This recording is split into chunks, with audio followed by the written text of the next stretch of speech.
구약성경 이사야서 53장 1절로 3절까지를 보시겠습니다. 우리 합독하시겠습니다. 시작. 우리의 전한 것을 누가 믿었느냐? 여호와의 팔이 네게 나타났느냐? 그는 주 앞에서 자라나기를 연한 순 같고 마른 땅에서 나온 줄기 같아서 고운 모양도 없고 풍채도 없은즉 우리의 보기에 흠모할 만한 아름다운 것이 없도다.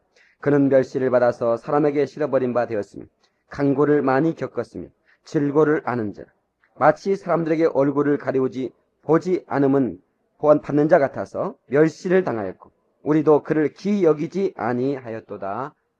아멘. 할렐루야.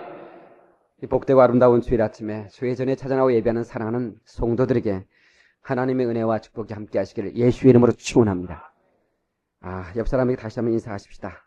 오늘 은혜 받고 갑시다 하고 인사하십시오. 네, 은혜를 받아야 됩니다.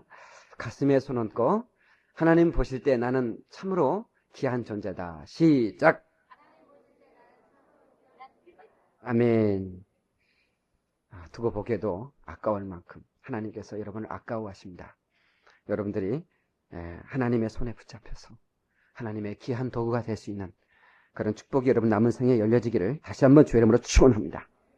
사람은 똑같은데 어떤 옷을 입었느냐에 따라서 자세가 달라집니다. aptitude. 이 자세라고 하는 것은 어떤 옷을 입었느냐에 따라서 달라지는 거예요.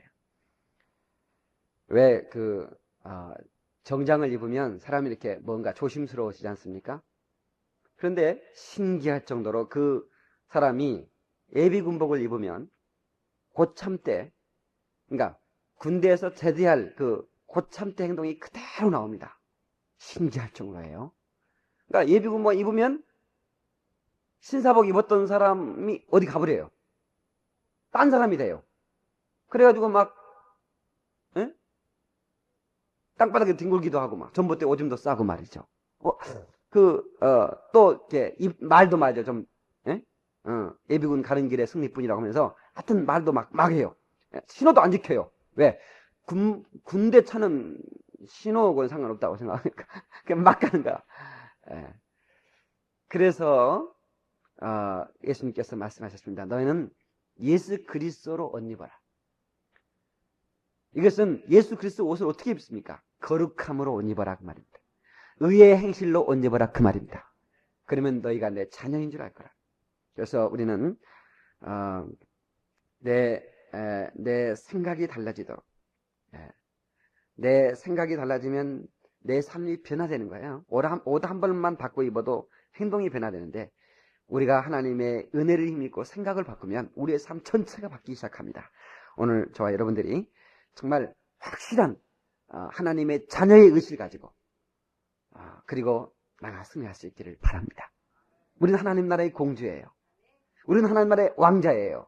그러니까 공공공공 나는 공주다. 하나님 나라에 나는 공주다. 내가 비록 늙었을지라도 나는 공주다. 여러분, 내가 조금 못생겼다고 공주 아닙니까? 여러분, 임금에 따르면 공주지 못생기면 공주가 아니에요? 하나님의 자녀면 공주예요. 왕자입니다. 이런 의식을 가지고 살아갈 수 있기를 바랍니다. 지난 주간에는 우리가 수없이 본 텔레비전에서 보는 화면이 있어요. 뉴욕에 있는 세계무역센터가 110층인데 쌍둥이 빌딩인데 비행기 두 방에 자살 테러 때문에 그걸 막 무너져 내렸다고. 우리가 미국에 가면 그들이 그렇게 말하지는 않지만 이상스럽게 어떤 느끼는 감정이 있어요. 그 사람들이 우리를 볼 때 너희같이 불안한 나라에서 어떻게 사냐? 그런 느낌으로 우리를 봐요. 사우스 코리아 너희는 참 위험한 나라에 산단 말이에요. 불안하다. 어떻게 이민 간 사람도 그런 생각을 해요. 꼭 그럽니다. 불안하게 우리 거기 살아. 우리 이사 오지? 이럽니다. 얼마 전에 우리나라를 미국에서 항공안전 2등급 판정을 내렸습니다. 누가? 미국 사람들이. 근데 사상치약 비행기 4대가 테러한 사람들한테 뺏겨가서 수천 명이 죽었는데 아마 미국은 이제 항공안전 6등급으로 내려가야 됩니다. 자기들이 가장 안전하고 가장 강한 나라, 가장 안전한 나라라고 생각했어요. 여러분, 이런 것을 볼 때, 오늘 예수님 품 안에만 안전한 것이 있다는 사실 믿으시기 바래요. 예수님 품 밖에는 안전이 없어요. 예. 여러분, 우리 대학 다닐 때 그런 얘기 있어요. 세계에서 가장 안전한 곳이 어디냐? 펜타곤이라고 했다고요. 펜타곤. 여러분 들어봤죠? 펜타곤은 핵이 터져도 거기에는 모든 걸 방어할 수 있는 그런 시스템을 갖추고 있다고 우리는 들었어요. 그래서 세계에서 가장 안전한 곳은 펜타곤이다. 그럼 거기가 폭격 맞아서 거기가 800명이나 죽었어요. 여러분, 이게 뭘 가르쳐주고 있는 겁니까? 하나님께서는 세계에서 가장 안전한 곳은 미국의 펜타곤이 아니라는 것을 가르쳐주고 있는 거예요. 오직 예수 그리스도 안에만 안전하다는 것을 가르쳐주고 있는 겁니다. 할렐루야. 대단히 안타깝고 정말로 가슴 아픈 일이에요. 예. 우리나라 우리 교포들도 희생이 됐어요. 참 가슴 아픈 일이에요. 그러나 거기서 끝나면 안 돼요. 우리는요, 그걸 보면서 깨달아야 돼요. 예. 김익두 목사님이 시골을 지나가면서 전도하는데, 어떤 사람이 그러더래. 그런 소리 마셔. 응? 하나님 같은 소리 하지 마라. 응? 하나님이 있으면 그럴 수 있냐고. 지난주에, 우리 동네, 비가 내렸는데, 천둥이 치고 벼락이 막 때렸는데, 나무가 벼락 맞아서 깨졌고, 바위도 막 깨졌고 말이죠. 예. 하나님이 말이지, 왜 죄 없는 나무를 치냐고 말이에요. 응? 왜 죄 없는 바위를 부수느냐 그 말이에요. 응? 하나님이 장님이시냐고. 아니면 없던가. 이 얘기를 하니까, 할 말이 없더래요. 그래서 김익두 목사님 잠시 묵상하면서 하나님 지혜를 달라고 그러더니, 반드시 지혜를 주시더래요. 너 서당에 다녀봤냐? 다녔지요. 그 훈장 스님이 손에 뭐 들었더래? 막대기 들었지요. 막대기로 이 담뱃대나 막대기로 여기 하룻불을 언제나 이렇게 놔두거든요. 그게 이제 난방장치예요. 최고의 난방장치. 그 하룻불에다가 딱딱딱 때리지. 때리지요. 그거 왜 때리냐? 정신 차리자고 때리죠. 예. 그거 방바닥 때리지. 때리죠. 그거 뭐 때리냐? 정신 차리자고 때리죠. 그래도 정신 못 차리면 우리 머리 맞지요? 그렇지 않느냐? 하나님이 그냥 때리는 게 아니에요. 그거 때리는 거 보고 정신 차리라는 거예요. 훈장 스님이 땅땅땅 때리는 것처럼 그거 때리는 거예요. 물론 굉장히 아쉬운 일이고 안타까운 일이지만 그것을 통해서 우리가 교훈을 얻는다면, 미국인이 교훈을 얻는다면, 전 세계 사람이 교훈을 얻는다면 얼마나 좋겠습니까? 얼마나 좋겠어요. 참으로 우리는 말씀이 깨달아져서 우리가 변화된 삶을 살아야 됩니다. 리얼라이즈. 깨닫는 것이 복입니다. 축복입니다. 할렐루야. 아는 것과 깨닫는 건 달라요. 내가 알고 있었어요. 성경 말씀 여러분 안 읽었습니까? 수없이 들은 본문의 말씀이죠. 그러나 그렇게 알던 것이 갑자기 깨달아진 역사가 있어야 됩니다. 깨달아야지. 응? 봄, 여름, 가을 없이 밤마다 뜨는 달도 예전엔 미처 몰랐어요. 이렇게 사무치게 그리울 줄도 예전엔 미처 몰랐어요. 달 뜨는 거 몰랐어요? 알잖아요. 근데 그 달을 어느 날 보니까 그 달을 보면서 내 속의 그리움, 그 달 때문에 내 속에 어떤 사무치는 그리움이 깨달아지더라 이거예요. 이게 지혜입니다. 하나님의 사랑을 만나시기 바랍니다. 하나님의 사랑을 만나면 그 사람이 강하게 됩니다. 하나님의 사랑은 그 사람을 아름답게 합니다. 하나님의 사랑은 그 사람을 크게도 합니다. 작은 사람은 하나님의 사랑을 만나십시오. 큰 사람이 됩니다. 하나님의 사랑은 그 사람을 용기 있게 만듭니다. 나약한 분들, 두려운 분들, 연약한 분들, 하나님의 사랑을 만나시기를 주의 이름으로 축원합니다. 하나님께서 나를 사랑하는 한 나는 세상 것으로 실망하지 않으리라. 시작! 우리 성도들 대단. 내가 예고 없이 그냥 바로 해도 바로 나오는. 다시 한번 시작! 그래. 하나님께서 나를 사랑하는 한 나는 세상 것으로 실망하지 말아요. 하나님이 나를 절대로 내가 너를 택함을 후회하지 않겠다고 말씀하셨어요. 절대로 내가 후회함이 없다고 했어요. 오늘 말씀의 제목은 잡초입니다. 이런 제목은 세계에서도 없습니다. 설교 제목. 예. 제목이라고 하는 것은 기억이 쉽게 하기 위해서 만드는 것이기 때문에 내 마음이에요. 예. 뭔 제목이 잡초냐고. 예. weed. 영어로 weed라고 그럽니다. 잡초. 그래서 제가 잡초 오니까 여러분 떠오르는 게 뭐였어요? 나훈아의 잡초가 떠오르지? 그러니까 웃는 거예요, 지금. 그래서 제가, 틀림없이 그랬다. 그래서 제가 그 인터넷으로 그 가사가 어떻게 되는가 되게 곡을 알겠는데 가사를 잘 모르겠어요. 에? 아무도 찾지 않는 바람 부는 언덕에 이름 모를 잡초야. 한 송이 꽃이라면 향기라도 있을 텐데 이것저것 아무것도 없는 잡초라네. 뭐 이렇게 나오더라.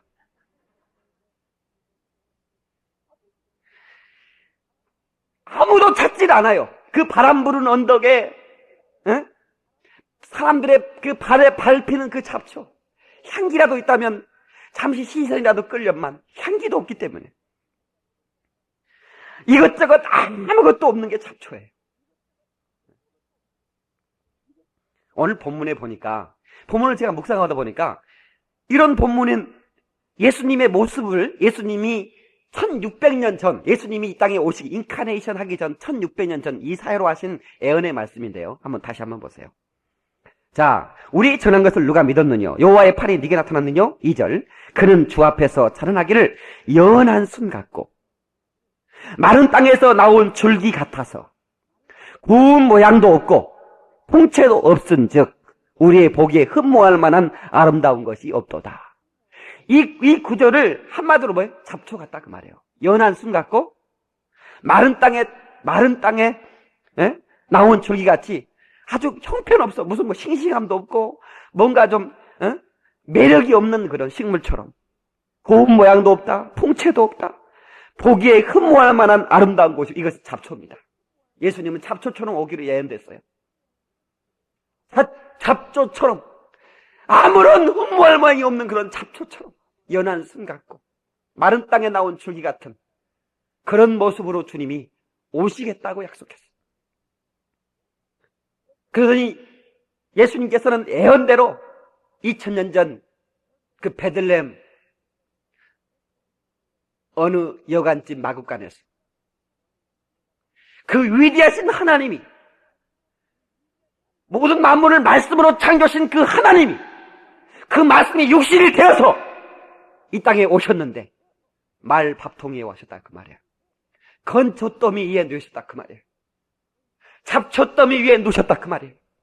잡초처럼 왔기에 잡초더미 위에서 태어난 거예요. 이것은 하나님의 사랑인 걸 믿으시길 주의 이름으로 축원합니다. 그것은 바로 잡초 같은 우리를 아무 보잘것 없고 이것저것 아무것도 없는 향기라도 아무것도 없는 우리의 잡초 같은 인생들을 구원하시려고 잡초처럼 오신 걸 믿으시기를 주의 이름으로 축원합니다. 할렐루야! 예수님은 잡초처럼 오셨기 때문에 잡초 같은 제자들을 선택했습니다. 보잘것없는 어부들, 그 당시에 비난의 대상했던 세리를 선택해서 제자로 삼으셨습니다. 사람들은 아름다운 장미꽃에 시선을 보냅니다. 그러나 하나님은 길가에 밟히는 잡초에 따뜻한 시선을 보내시면서 그 잡초에 사랑을 쏟아부으셨죠. 저 또한 길가에 잡초 같은 사람이었습니다. 아무도 날 찾아주지도 않고 나에게 기대하지도 않고 나 자신조차도 내가 나를 기대할 수 없는 향기 없는 인생, 매력 없는 인생, 시골 쫀득이로 태어나서 못 먹어서 얼굴엔 버짐이 피고 뼈에 살점 가죽만 붙어있는 그런 잡초 같은 인생을 하나님이 기억하셨더라 그 말이에요. 하나님이 사랑해줬더라 그 말이에요. 나의 하나님이여 어찌하여 나를 이토록 사랑하시나이까. 내가 무엇이 간데 내가 무엇을 했기에 내가 무엇을 할 수 있기에 나를 이렇게 사랑하시나이까? 이 못난 종의 고백, 진실한 고백입니다. 여러분, 어찌 저뿐입니까? 하나님이 선택한 하나님의 사람들을 보니까 다 보잘것없어. 그런데도 하나님께서는 그를 귀히 여기시고 두고 보기에도 아깝다고 여기시는 거예요. 천하보다 귀한 영혼이라고 예수 그리스도의 핏값을 주고 샀으니, 독생자를 주고 너를 샀으니 너는 독생자의 가치가 있는 자라고 하시면서 하나님의 사랑을 전폭적으로 쏟아부는 이 절정의 사랑을 오늘 깨닫고 가기를 예수의 이름으로 축원합니다. 오늘 비었다 지는 들풀도 먹이는 하나님, 잡초 같은 인생을 먹이시는 하나님,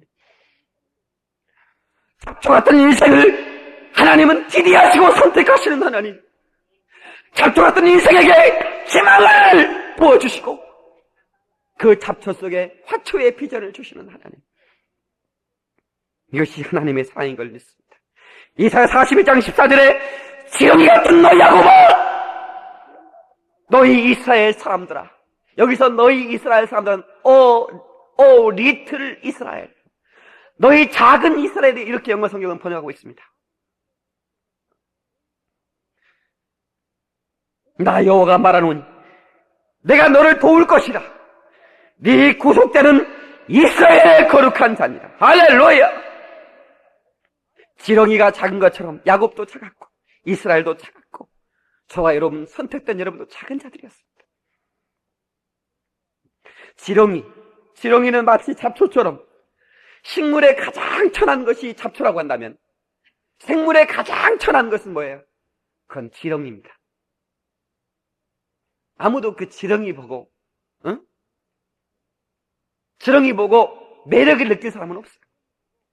이게 밭일 논일을 하다 보면 땅을 파면 지렁이가 나옵니다. 그러면 지렁이 하면 지렁이네, 어머머머 지렁이야, 이러지 않습니다. 확 찍어버립니다, 삽으로. 그러면 그 지렁이가 꿈틀거리다 두 개로 도망납니다. 너무너무 신기한 것은 잡초처럼 이 지렁이는 생존력이 강합니다. 살아요. 나눠줘 또 살아요. 그게 지렁이요. 여러분, 이스라엘 한번 보세요. 지렁이같이 작은 리틀 이스라엘, 또 작은 이스라엘이요. 그거 말이죠. 팔레스타인 그 연합기구 한번 확 집어 삼켜버릴 것 같은데 그걸 못 삼키는 거예요. 수많은 바벨론으로, 로마로, 그리스로, 시리아로 계속해서 포로 잡혀갔지만 그것들이 그들을 삼켜서 소화시키지 못하는 거예요. 그들이 회개하면 하나님께 또 그들이 긍휼을 베풀으셔서 또 그들을 살아주셔서 그들을 또 하나님이 생포해 주셔서 그들을 생포해 주셔서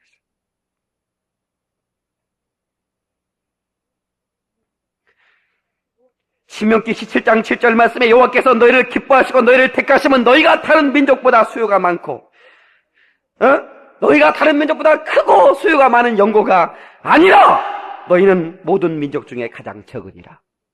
내가 너희를 택한 영고는 너희가 수요가 많고 강한 민족이기 때문에 택한 게 아니라는 거예요.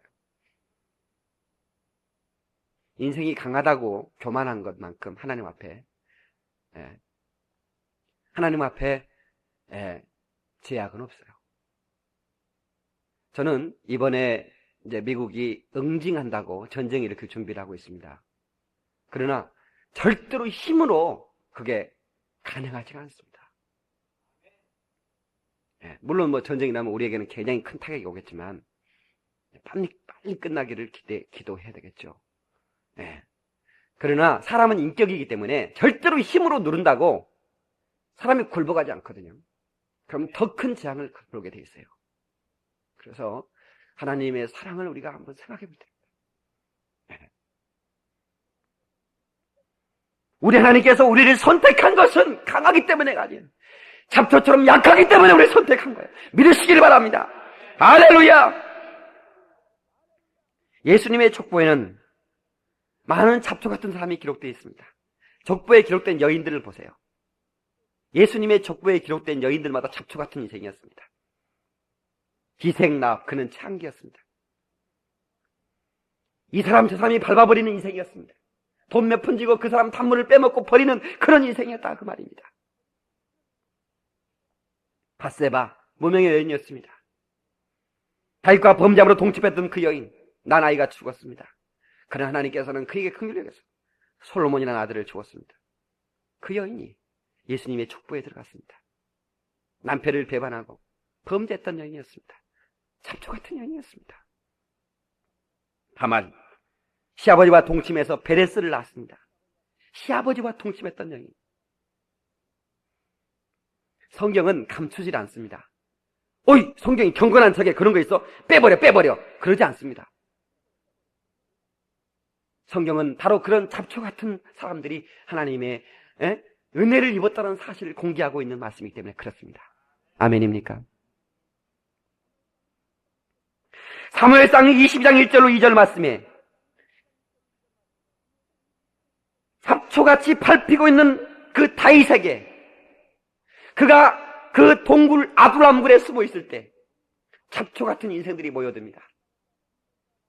환난당한 자, 빚진 자, 마음에 온통한 자, 하나님께서는 이런 사람들을 이스라엘의 왕으로, 이런 사람들을 이스라엘의 장관으로 세우셨습니다.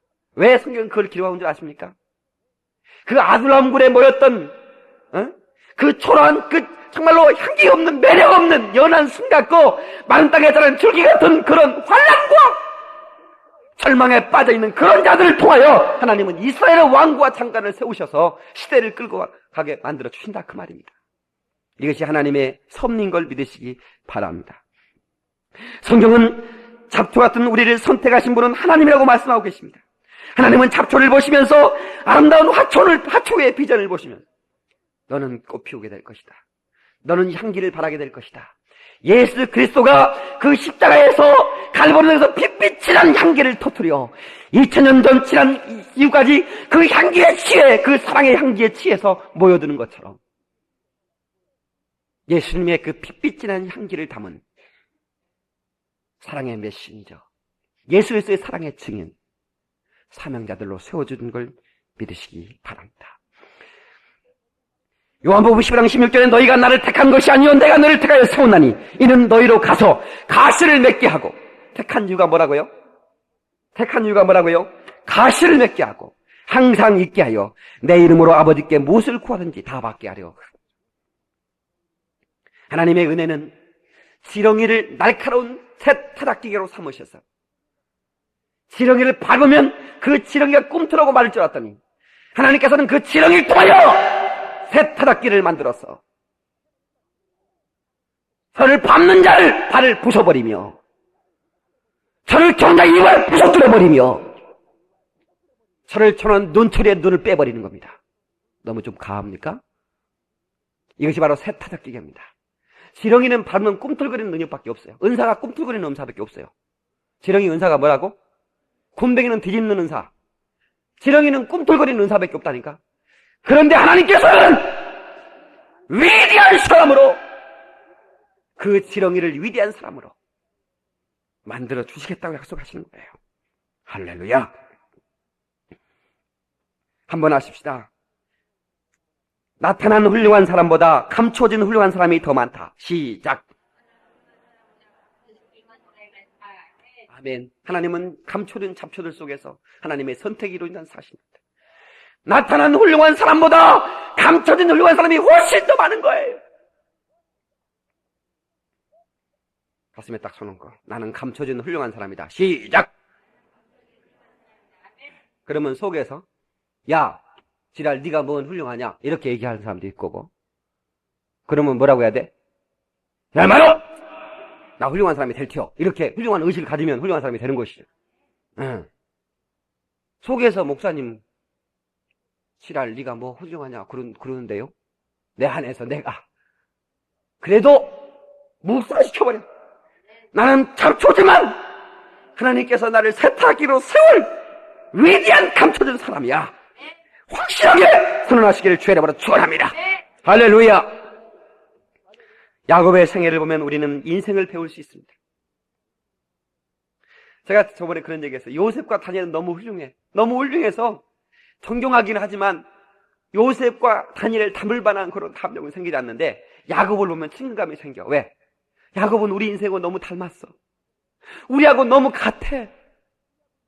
야곱의 삶을 뒤져보면 정말로 그 형제간에 치열한 다툼도 있고요. 부모를 속이는 그런 장면 나오고, 그 사랑 때문에 그 눈물 흘리는 그 사랑의 아픔도 나오고요. 그 두 여인 사이에서. 새끼들이 많지만 새끼들이 타살한 게 또 편애도 하고요. 또 새끼를 잃어버리기도 하고요. 많은 고통들을, 그 치열한 어떤 그런 삶의 험악한 삶을 살아가는 모습을 우리는 보게 됩니다. 그런데 이 야곱의 인생에 한 가지 아주 중요한 장점은 뭐냐면 끝까지 포기하지 않는다는 거예요. 한번 합시다. 끝까지 포기하지 않으리라. 주먹 쥐고 끝까지 포기하지 않으리라. 할렐루야! 여러분요, 끝까지 포기하지 마세요. 인생이라고 하는 것은, 인생에는 그렇게 성급하게 끝내는 게 아니에요. 그렇게 성급하게 마침표를 끊는 게 아니에요. 내 인생이 이렇게 쉽게 끝낼 수는 없어요. 하나님, 내 인생이 이렇게 쉽게 무너질 수는 없습니다. 다 끝났다. 이제 망했어. 이제 안 돼. 나는 이제 끝이야. 누가 줄래? 인생은 그렇게 쉽게 마침표를 끊는 게 아니야. 야곱처럼 얼마나 많은 세월들 야곱이 고통을 당했습니까? 수많은 절망들이 밀려왔습니다. 삼촌이 그를 죽이려고 했고, 형이 그를 죽이려고 했고, 눈 붙일 틈 없이 고생했다고 그랬어요. 한 여인의 사랑 때문에 그는 14년 동안 눈 붙일 틈 없이 일하는 그 모습 보면서 우리는 사랑이 뭔가를 배울 수 있습니다.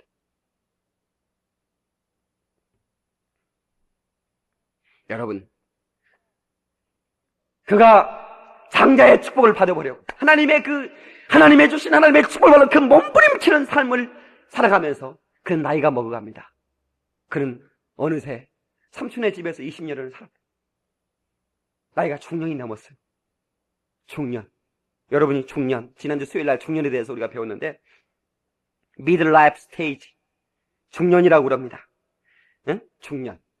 절에 가면 중놈이 많고, 죄송합니다. 이건 어느 스님이 쓴 책이요. 중놈이 고기 맛을 알면 새우젓이 아무나 잘한다고 이런 얘기예요. 절에 가면 뭐가 많아? 교회 가면 뭐가 많아? 중년이 많아요. 교회는 중년. 네, 남자도 중년이고 여자도 중년이요. 뭔 말인지 아시겠어요? 근데 중년은 몇 세부터냐? 약 한 35세부터 약 한 50세. 근데 요즘은 수명이 연장돼가지고 50세까지 중년이라고 하지 않습니다. 응? post midlife stage 해가지고 연장된 중년 후기를 말하는데 70세까지 중년입니다. 여긴 다 중년들이요. 한번 합시다. 나는 중년이다. 중년. 야, 이 중년이면 좀 헷갈립니다. 다시 말하면요, 어느새 내가 중년인가? 내 몸은 청년인 줄 알았는데. 그러니까 이 청소년기하고 똑같아요. 청소년기 때 자기가 애기도 아닌데 자기는 몸은 어른이단 말이에요. 막 날 것도 나고 막 나올 것도 나오고 막 그러니까 목소리도 그렇고 막 아버지보다 키가 더 큰데 아버지 왜 그러세요? 응? 왜 그러냐? 이게 지금 이제 그런데 자기를 애기 취급하면 헷갈린단 말이에요. 왜 나를 애기 취급하지? 난 다 한단 말이에요. 알 것. 우리 그거 어렸을 때 그러잖아요. 영민아, 너 다 아냐? 너 장가 보내주면 너 잘 살겠냐? 나 다 알아요. 그때 다 알았어요. 나 보내주면 애도 난다? 나 다 알았다니까? 모른 척하고 있었지. 다 안다고.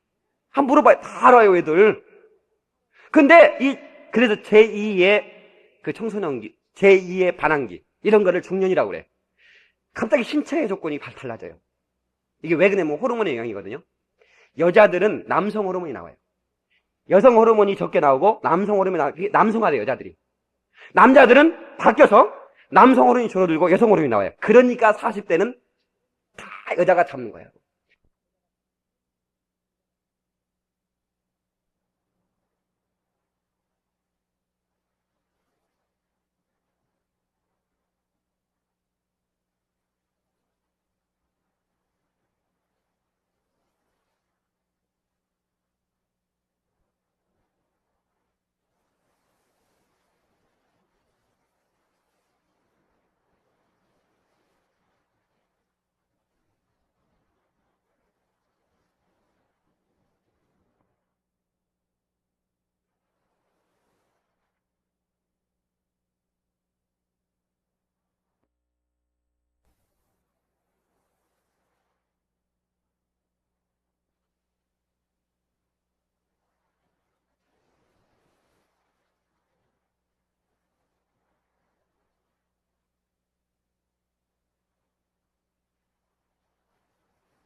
여러분 집에서 뭐 젊은 부부들 아이고 난 남편이 막 나를 막 지어가지고 막 이렇게 흔든다고 걱정을 막 40만 넘으면 여자가 다치게 돼 있어.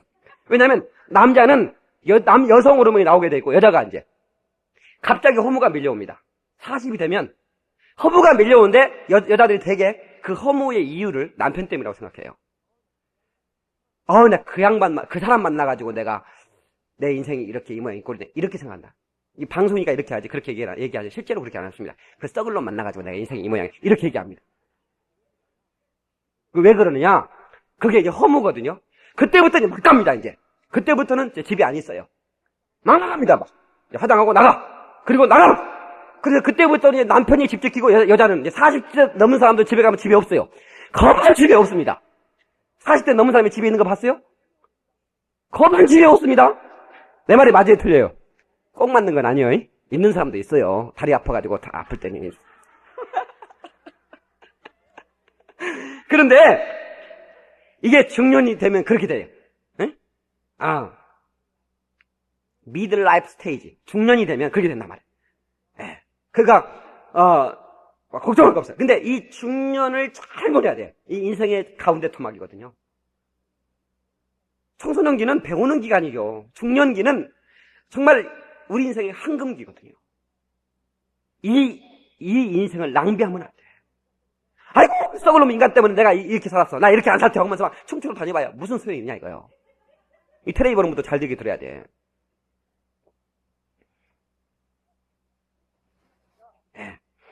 그러니까 제가 아주 경량이 많이 모인 사람들 앞에서 40이 넘은 사람 중에 자기 부인 지고 산 사람 손들어보니까 한 명 손들더라니까. 다 지고 40이 넘으면 다 부인이 지게 돼 있어요. 그러니까 걱정하지 말고 40대 아직 안 되신 분들 남편이 막 뭐라고 하면 40만 넘어봐라. 그렇게 기다려. 절대 걱정하지 말고. 그러니까 이제 중년을 참 아름답게 보내. 그 110편 24절에 보면 하나님이여 나를 중년에 데려가지 마소서 그랬어요. 하나님의 연대는 무궁관이다. 중년에 데려가지 말라고. 신기할 정도로 우리나라 40대 사망률이 많아요. 남편들 40대. 남자 40대 사망률 세계 1위입니다. 뭔 얘기요 지금? 뭔 얘기 해주달라고? 100살 가도 안 죽는다고? 그러면 좋지. 내 얘기 잘 들어봐요. 내 얘기 잘 들어봐. 뭔 얘기다 잊어버렸네. 응? 40대 사망률이 최고 크단 말이요. 그래 왜 그러느냐? 남자들이 참 힘들어요. 제가 늘 얘기하는 거지만 남자들이 먹는 게 조금 부실도 해요. 제가 전에 그랬잖아. 고급 식당에 낮에 가면 남자들은 없어요. 다 여자들 뿐이요. 응? 남자들 어디서 산다고? 지하실 카우치 가면 우글우글거려요. 그게 남자들이요. 그냥 먹는 게 조금 부실하고 그 다음에 너무 힘들어. 너무 힘든데 힘들고 좀 부실해도 오래 살 수 있는 방법이 있는데 우리 남자들이 그것 때문에 스트레스 받으니까 술 막 먹어버리고 담배 막 펴버리고 막 그래버리니까 금방 가는 것이요. 같이 살아야지. 응? 우리 남자 중년들만 주먹 쥐고 아침에 살자 한번 해볼까요? 같이 살아야 돼. 가면 안 돼요. 같이 살아야 돼. 같이 살아야 돼. 근데 착하게 살아야 돼. 근데요, 왜 남자들이 이렇게 오래 살지 못하느냐? 에? 남자들은 잘 안 아파요. 병원도 한 번 안 갔다 오고, 링게도 한 대도 안 맞았다 그러고, 병원 간 사람 보면 막 이상하게 보고 막 그래요. 그런데 한 번 아프더니 그 길로 갔대. 남자들은 그렇습니다. 여자들은 골골골 맨날 이렇게 하면서 골골골 한 90, 80 널찍이 삽니다. 그게 이제 그게 왜 그러냐 이유가 있어요. 스터디를 해야 돼. 연구를 해보니까 남자들은 감정이 풍부하지 않아요. 남들이 웃을 때 웃어야 되는데 남들이 다 웃는데도 이게 감정이 풍부하죠. 남들이 울면 울어야 되는데 안 울어. 여러분 텔레비 참사 볼 때 텔레비전에서 미국 추모 예배 드릴 때 봤잖아요. 남자들이 우는 거 봤어요? 여자들 우는 모습만 보여주지 카메라가. 우는 사람이 없거든. 카메라맨이 남자를 우는 거 쳐다보려고 했더니 없어요. 장례식을 많이 인도하잖아요. 그러면 여자들은요 자기하고 아무 상관없어요. 지나가다가 서 있었어. 며칠 후 요단강 건너. 여자들은 다 울어버려요. 왜 우냐고 그러면 슬퍼서 운대야. 그러면 저 사람은 뭔 상관이냐면 모른대야. 여자들은 그렇게 참 감정이 풍부해요. 근데 남자들은요, 무슨 자기 테너 가수 나왔어. 내처럼 요단강 건너가 만나래. 이럽니다. 하지만 노래 부르는데 신경 쓰지, 뭐 슬픔 그런 거 없어요.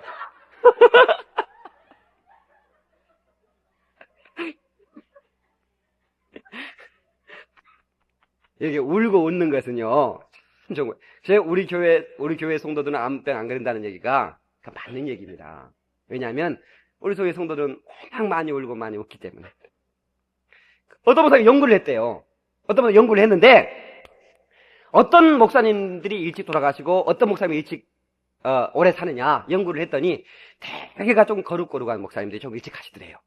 그러니까 막, 땅이 꺼질까 봐서 조심조심 걷는 분들, 지구가 그렇게 센찮게 지어지지 않았습니다. 막 뛰어다녀도, 아무 염려 없는데도, 혹시라도 지구가 꺼질까 봐서 천천히 걷는 분들. 누가 성경책 또 책 뺏어갈까 봐서 또 성경책을 또 가슴에 또 이렇게 누가 안 뺏어가는데도 이렇게 하는 분, 그런 분들이 주로 일찍 가더래요. 말도 좀 이렇게 절대로 웃지도 않고. 우리 홈페이지에 올라와서 어느 전사님이 내 설교를 듣고 텔레비 보다가 막 방 안에서 뒹굴고 웃었대요. 전도사님인데. 그랬더니 자기 아버지가 허허 실없는 놈이고 그러면 실없는 놈이고 한 사람은 빨리 갑니다. 뒤집어져 막 뒹구는 사람은 오래 살아요. 근데 이제 연구를 해보니까 되게 그러더래. 나같이 막 이렇게 맨날 웃고 우는 사람은 오래 삽니다. 그러니까 박 목사 빨리 갈까봐 걱정할 거 없어요. 저는 중년에 들어가지 말라고 기도했을 뿐만 아니라 오래 사는 비결을 아니까. 그래서 제가 이제 그렇게 하니까 걱정할 거 없어요. 근데 어떤 목사님이 연구를 해보면 이 목사님은 빨리 갈 것 같더래. 아니 전형적으로 빨리 갈 수 있는 사람이야. 웃지도 않고 경건하고 말이야. 저 양반은 5년 이상 못 넘기겠다. 오래 가야지 6년이겠다. 이렇게 생각했는데 5년 6년 넘어서 10년을 더 살더래요. 너무 신기해가지고 이건 샘플에 이거는 외적인 반응이 나오잖아요. 그래서 찾아가가지고 물었대요. 목사님, 제가 연구한 결과 목사님 같은 분은 조금 빨리 가는데 왜 목사님 오래 사십니까? 했더니 궁금한가? 내가 비밀을 가르쳐줄까? 그러더래요. 궁금하다고. 그랬더니 내가 자네한테만 얘기하네. 다른 사람한테 얘기하지 마소. 나 자네한테만 얘기하네. 그러더래요. 도저히 궁금하더래. 빨리 얘기해보세요. 그랬더니 내가 밖에 나가서는 목사님이니까 이렇게 하지만 내가 이렇게 살다가는 죽을 것 같으니까 스트레스 받아서 그래서 한 달에 한 번씩은 이 테이프를 하나 사가지고 가가지고 가자마자 마누라를 부른대요. 안방으로 come here. 그래서 오라게 해가지고 테이프를 틀어놓고 문을 잠가놓고요. 옷을 확딱 벗는데요. 사모님하고 같이 다. 확딱 벗고 테이프 늘어놓고 막 춤춘대요. 막 흔들고 춘대요. 그러면 막 사모님 보면 또 막 털렁털렁 하잖아요. 그럼 그러면 또 어떻게 여자만 털렁털렁 합니까? 남자도 그러자. 그럼 서로 막 웃는데요. 이게 비밀이라니까 그게. 목사님 누구한테 그런 얘기 하지 마라. 막 1시간 내내 막 그런 막 춤을 추대요. 막 웃음 배꼽을 막 잡으면서 막 웃으면서 춤을 추고 나서 딱 샤워를 딱 하고 그리고 잠을 자면 한 달 내 괜찮대요. 누가 어떤 목사님이 그런 얘기 해주더라고요. 나 그 얘기 듣고 그렇구만. 그러니까 여러분들이 살기가 너무 힘들고 그러면 테이프 하나를 사가지고 가서 홀딱 벗어. 내용관이 어때요? 그거는 어때요? 홀딱 벗고 그냥 치는 거야. 누가 뭐라고 그래? 하나님도 그렇게 하는 거 뭐라고 안 해? 오래 살기 위해서 군다는데 하나님 뭐라고 했어요? 절대로 하나님이 그렇게 안 해. 하나님은 잠깐 나가 계셔.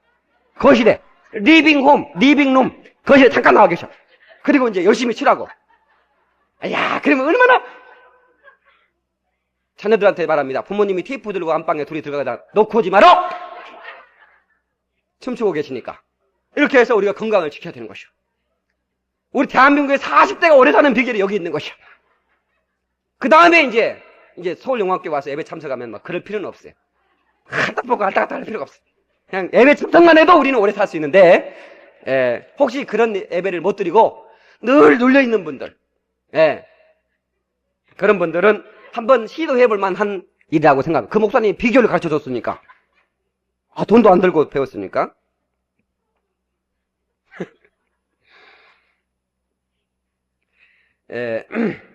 다시 본론으로 들어갑니다. 여러분 인생을 말이에요. 지혜롭게 살아야 돼요. 인생을 그냥 살면 안 돼요. 이 황금 같은 중년이 그냥 흘러가면 안 되고, 여러분 학생들 잘 들어. 학생들의 시기가 얼마나 중요한데 말이야. 그냥 흘려보내냐 말이야. 어떤 사람은 자포자기해서 흘려보냅니다. 아이고, 그렇지 뭐. 예? 어떤 할아버지가 수레를 끌고 가는데 언덕을 올라가면 너무너무 힘들어. 그래서 그냥 거기서 이게 올라가도 못하고 내려가도 못하고 진퇴양난이지. 그거 어떻게 이거 쉴 수도 없고. 그래서 막 낑기대는데 그 학생 하나가, 초등학생 하나가 할아버지가 그렇게 낑기대는 거 보고 도와드리겠다 싶어서 밀어드려. 뒤에서 밀고 끌고 가 겨우 언덕에 올라갔어. 고맙잖아요. 고맙다. 너 이렇게 착하냐? 어? 너 어디 사냐? 예, 저 서울영광교회 다녀요. 막 그렇고 이제 딱 그 목사님 참 좋은 목사님 같다 하면서 이제 이렇게 앉아있다. 그런데 이제 그럼 앉아있으면 이제 그냥 갈 일이지. 애가 하나 무슨 할아버지 왜 이렇게 힘들게 일해요? 이렇게 묻습니다. 그러니까 뭐 대답을 그게 있어요. 야 이래야 돈 벌고 돈 벌어야 또 나 같은 손자들 용돈도 주고 또 쌀도 사서 먹고 살지. 응? 그러니까 그러면 그래요. 그럼 가면 될 텐데 또 묻습니다. 그럼 먹고 살아서 뭐예요? 할 말이 없네. 그렇다고 이 싸가지 없는 새끼는 별거 다 묻냐고 이렇게 밀어준 것이 고마워서 그렇게 할 수도 없고.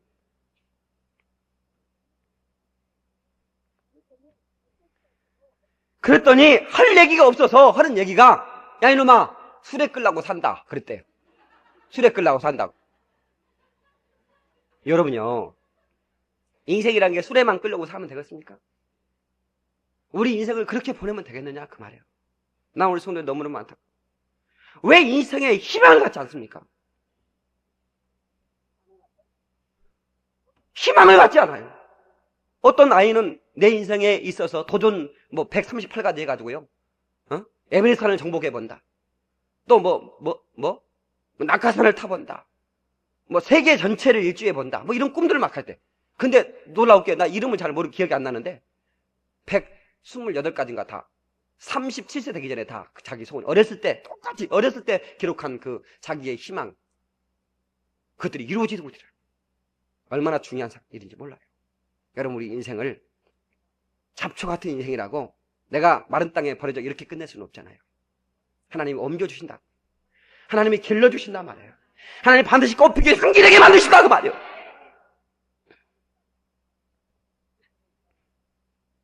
잡초처럼 살아온 야곱의 인생을 보세요. 저는요 그 야곱의 마지막을 보면 하나님은 참 서포라 놀라게 하시는 하나님. 우리를 놀라게 하신다. 야곱이 아들을 잃어버렸어요. 와서 고배가 찢어졌는지 열구가 물어뜯었는지 그 형들이 찢긴 옷 하나 피 묻은 옷 하나 채색 옷 하나 가져오고 말았어요. 자식이 죽었나 보다. 그러나 시체를 찾지 못하기 때문에 혹시라도 어디서 살아있을까? 슬픔에 겨져 있는 그 야곱의 인생에 기쁜 소식이 들렸습니다. 굿뉴스입니다. 이게 복음이 아닙니까? 아들이 살았다는 겁니다.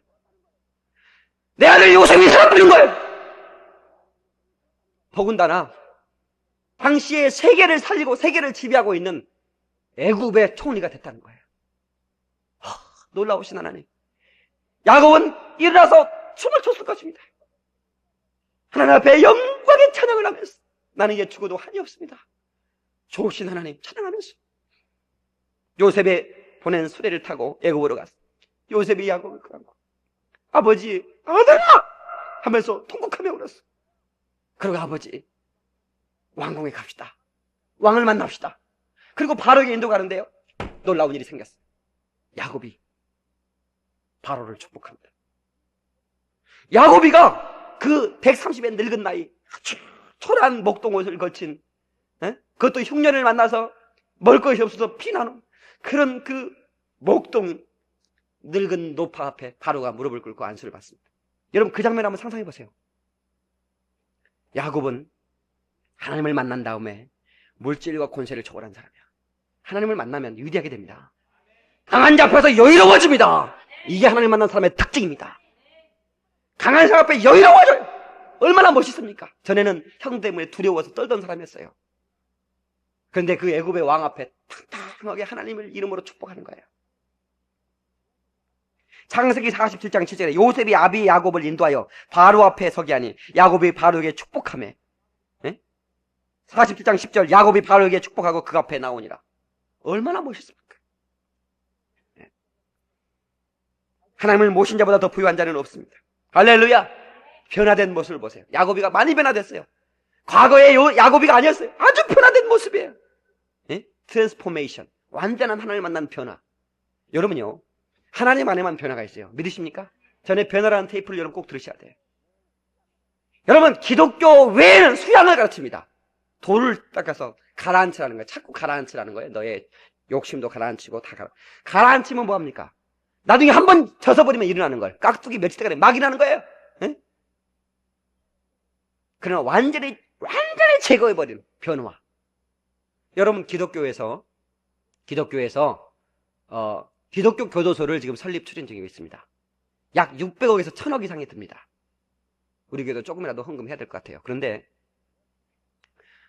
그 기독교 교도소를 왜 그렇게 많은 돈을 들여서 해야 되느냐? 전 세계 기독교 교도소는 재범률이 50%를 넘지 않습니다. 재범률이. 다른 여러분 교도소는 보통 범죄 양성소입니다. 그냥 들어갔다가 범죄를 배워서 나와요. 너 임마 그때 들어갈 때 삿장사를 그렇게 뜯는 것이 아니요. 마루로 한 번에 뜯어야지. 그걸 그 망치로 뜯는 게 그래서 걸린 것이요. 이렇게 가르칩니다. 그래서 걸렸구만. 마루는 어떤 것이었어? 마루는 말이요, 미제가 좋은 것이요. 그래가지고 미제를 사가지고 와서 또 합니다. 그래서 걸려야 또 들어가요. 그게 교도소예요. 그런데 기독교 교도소는 완전한 변화를. 근데 불교에서는 그거 안 합니다. 왜 안 해요? 자신이 없기 때문에 안 해요.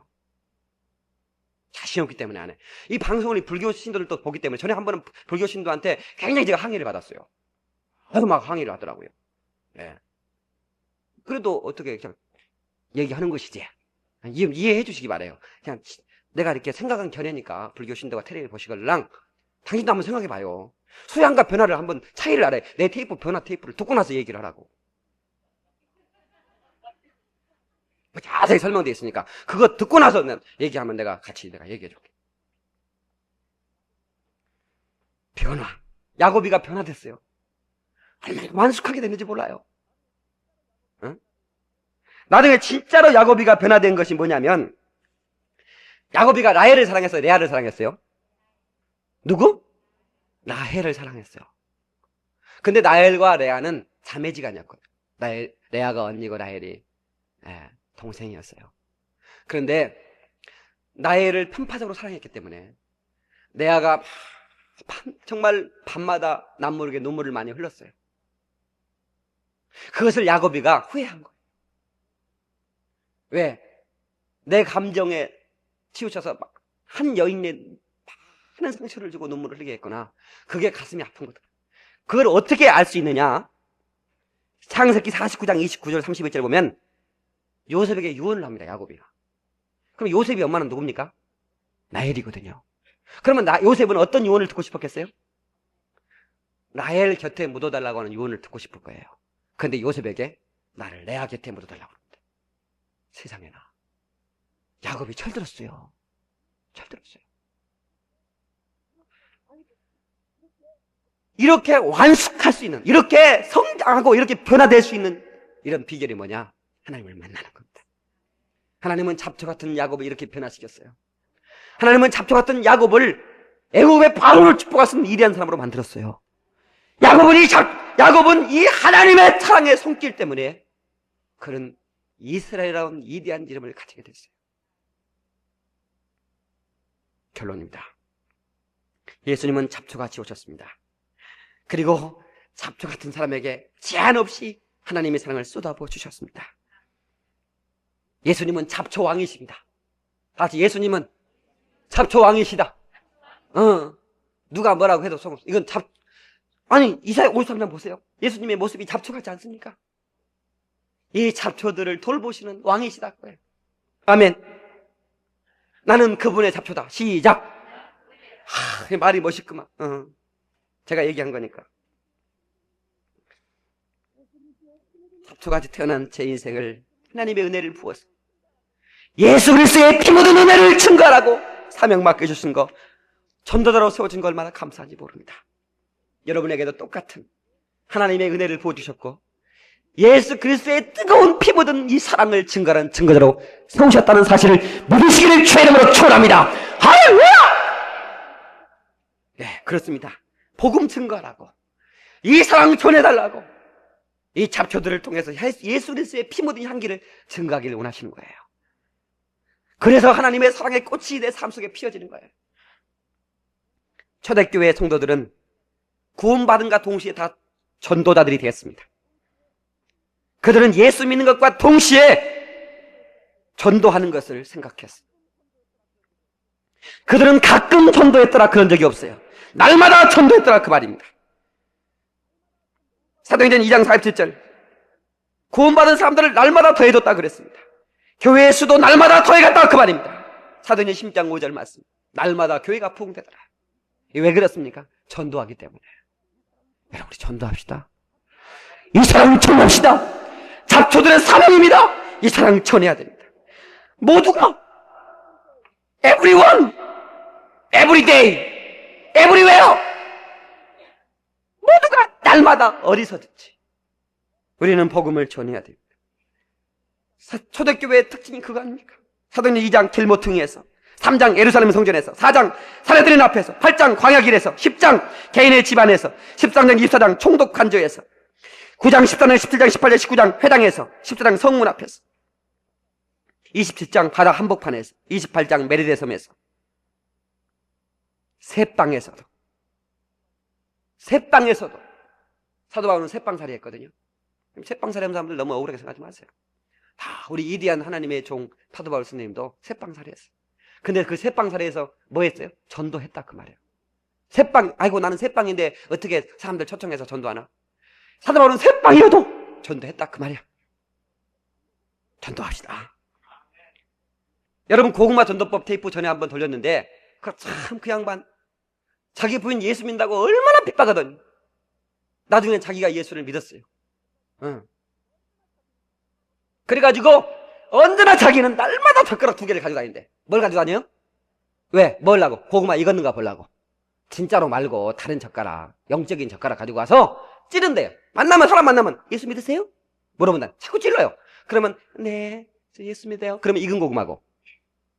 믿으려고 생각합니다. 그러면 조금 익은 고구마고. 안 믿어요! 그러면 생 고구마고. 그러면 또 찔러. 그래도 예수 믿어야 됩니다. 그럼 그 사람이 막 성질을 내도 어쩌든 그래도 예수 믿어야 됩니다. 한번 합시다. 그래도 예수 믿어야 됩니다. 안 믿는다니까요? 그럼 또 뭐라 그래? 아니, 세 번째 고구마는 그렇게 찌르는 것이 아니에요. 세 번째 고구마를 찌를 때는 당신을 위해 기도하겠습니다. 그렇게 하는 거예요. 같이 당신을 위해 기도하겠습니다. 기도하지 마세요. 안 믿어요. 그러면 또 어떻게? 네 번째 고구마를 어떻게 찔러? 얻어 터지기 전에 예수 믿으세요. 나처럼 얻어 터지기 전에 예수 믿으라고. 나처럼. 예. 그러면 막 팔짝 뛰는 사람도 있고 막 어쩌다 그래가지고 나중에 이 고구마라고 하는 건 자꾸 찌르다 보면 익어버립니다. 쪼개져가지고 익어버리거든요. 열심히 찔러. 만나는 사람마다 예수 믿으세요? 그래도 믿어야 됩니다. 당신에게 기도하겠습니다. 나처럼 터지게 예수 믿으세요. 이런 4번만 찌르면 다 나온대요. 열심히 찌릅시다. 왜 못 찔러? 이렇게 놀라운 사랑 받으면 왜 손하지 않느냐 그 말이요. 찌릅시다. 이 양반이 건물을 전도하면 건물에 가면 문 안 열어주잖아요. 요즘은 인터폰 다 있어가지고 누구세요? 그러면요 문을 열어야 될까? 일단은 저 아래서 바라바라 왔습니다 이렇게 한대요. 그러면 뭐라고요? 저 아래서 바라바라 왔다고요? 그러면 뭐 가스가 고장났다는 것인가 무엇인가 뭐라고 하면서 문을 연대요. 그럼 얼음발을 딱 넣는데요. 예수 믿으세요? 예수 믿으십니까? 다 한번 찌르는 거예요. 그러면 막 팔짝 뛰면서 어떤 사람은 수고한다고 하는 사람도 있고요. 거시기 아까 뭐라고 했어요? 이렇게 묻는 사람도 있고 그냥 밑에서 오라바라 왔다고요. 그냥 밑에서 올라왔다 그 말을 했다 이 말이에요. 뭐 잘못한 것도 없잖아요. 그렇게 하면서 열심히 전했다는 거예요. 그래서 그 양반이요 그 고구마 전도법 가지고 세계를 돌아다닙니다. 하여튼 LA, 뉴욕, 워싱턴 전 세계를 한인교회 다니면서 하나님께서 그 사람을 출세하게 그거 젓가락 가지고 찌르기밖에 안 했는데 젓가락 가지고 몇 번 찌르기만 했는데 하나님께서 그게 하도 안 찌는 사람이 많으니까 좀 제발 찌고 다니라고 좀 선전하기 위해서 전 세계로 다니게 만들어요. 네. 여러분, 잡초 인생이 화초 인생으로 변하는 방법은 다른 게 없어요. 하나님의 사랑에 붙잡히는 겁니다. 할렐루야! 이제 우리의 사명은 잡초처럼 살아가는 사람에게 하나님의 은혜를 전하는 것입니다. 잡초 속에 있는 화초를 보고 지렁이 속에 있는 새타락기계를 보고 그것을 드러내어 주는 것이 우리의 사명입니다. 할렐루야! 이 시간에 우리 기도할 때 나는 잡초 같은 인생이지만 하나님 나를 선택하여 주셨사오니 주님을 실망시키지 않는 인생 되게 도와 주시옵소서. 통성으로 기도하시겠습니다.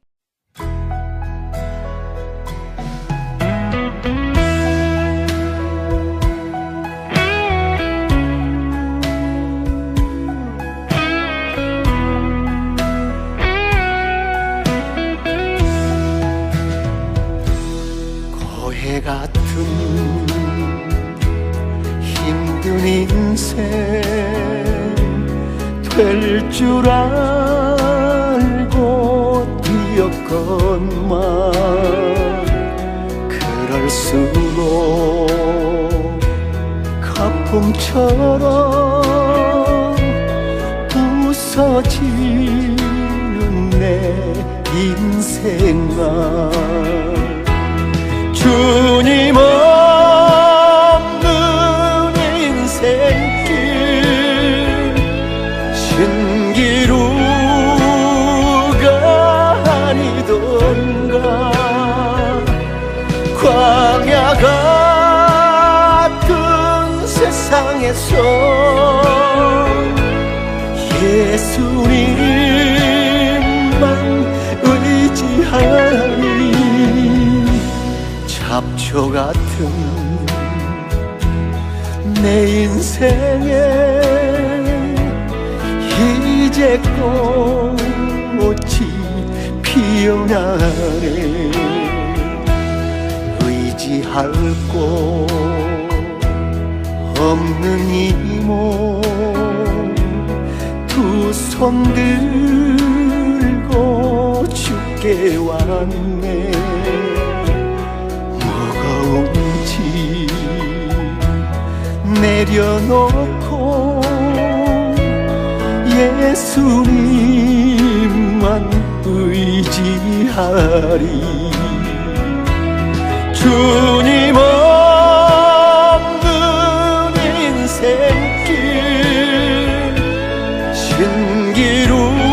신기루가 아니던가 광야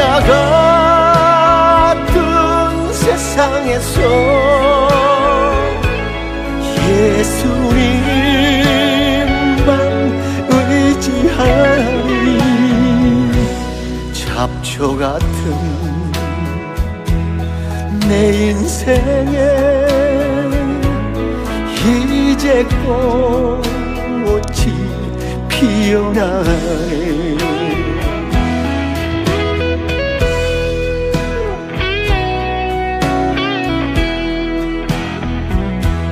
죽은 자를 살리시고 병든 자를 고치시며 가난한 자 복 주시는 예수님께 찬양하세